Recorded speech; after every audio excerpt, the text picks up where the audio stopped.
What's up everyone, I'm Thanos and today we are Among Cultists. We will travel to a world full of mystery and dark magic.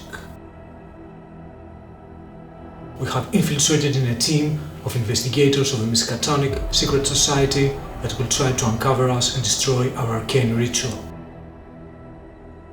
So, let's dive into the box and see what's hiding inside.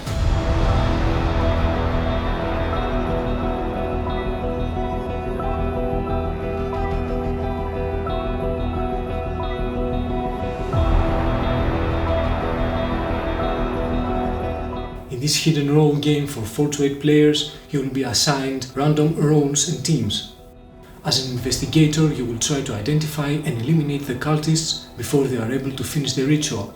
At the same time, you will explore as many rooms as possible to collect victory points. On the other side, the cultists will try to eliminate or sabotage the investigators in order to win. Along with the cultists and the investigators, there is also a seer, person who knows everything. Person who knows the identity of the cultists but can give out any information, because if the cultists find out who the seer is, then they instantly win the game.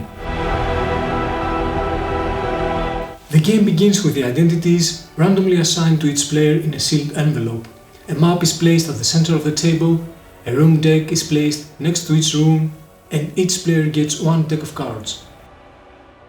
Each character's token is placed in the hallway with the alive side up.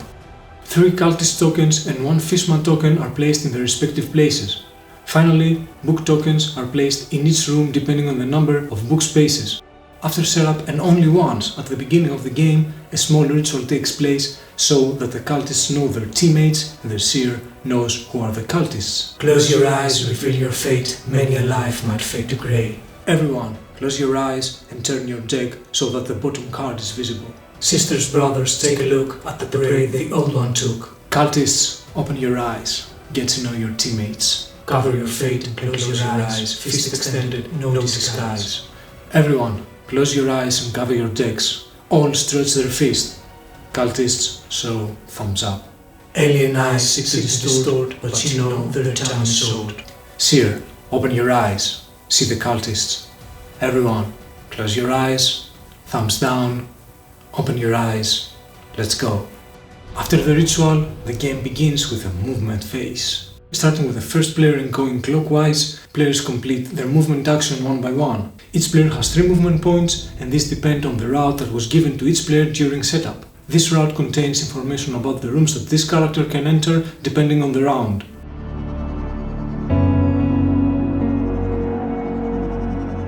During this stage, when there are exactly 2 characters in the same room and the power supply is on, or when there are 2 or more characters in a room and the power supply is off, this will trigger an encounter. This encounter will make players give 1 alive or 1 dead card from their hand to each other. This card is not revealed and is shuffled in each player's deck. It can make a difference between killing or letting someone live later on, so choose wisely depending on the team you're in. When players die, they continue to play as ghosts.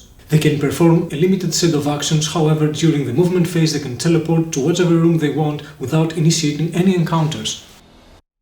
After each player has completed the movement phase, the event phase takes place. 1 event token is drawn from the bag and immediately its effect is resolved. These events can cause lightning strikes that disrupt the power supply or may reveal secret doors that connect rooms. The third phase of the game is the action phase. During this phase, each character performs exactly 1 action.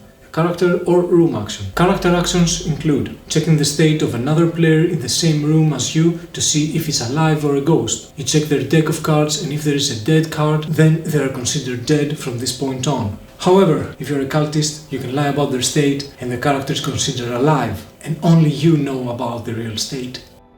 If you're standing in the hallway, you can make the hallway deck more favorable for the investigators or for the cultists, depending on the team you're in. You can fight a cultist, where you remove a cultist token from the game. If you have the first player token, you can scare away the fishman. He returns to the lake and the hallway is accessible again until he comes back. So beware, he might return. And I will be here, waiting and waiting. Finally, if you have the assassin role, you can assassinate a character. The room actions depend on the room you're in. A character can fill the room deck, where you place a success, failure or sabotage card on top of the room deck and flip over the room token. This room is now considered explored, and players can now check this room. If the token shows an unsafe passage icon, the player shuffles the deck, draws a card and resolves it. On success, nothing happens, but on failure a cultist appears in the room shown, and on sabotage the fishman moves to the hallway. I'm still here, waiting. To check a room, draw a card from the room and resolve it. These two actions are the only ones that can be taken by ghosts, and this is how you also get victory points. Each room has books and bookcases, and during this action you can score victory points by placing the required books of the same color on a rack. As a room action, you can also initiate a vote. This can only be done once per round by a living character standing in the cafeteria. All players proceed to a blind vote, and if a simple majority is reached, then that character is eliminated. Their team is not revealed, except of course if it's the last remaining cultist. If a character is in the security room, then they can restart the power supply or check the camera, where they can check the state of one living character of their choice or one explored room. The last room action is to close a portal. This can be done in the green room, where a character can close a portal, and this action will affect the victory points needed for the investigators to win. After all players have taken an action, then a new round begins. When a team fulfills its victory conditions, it instantly wins the game.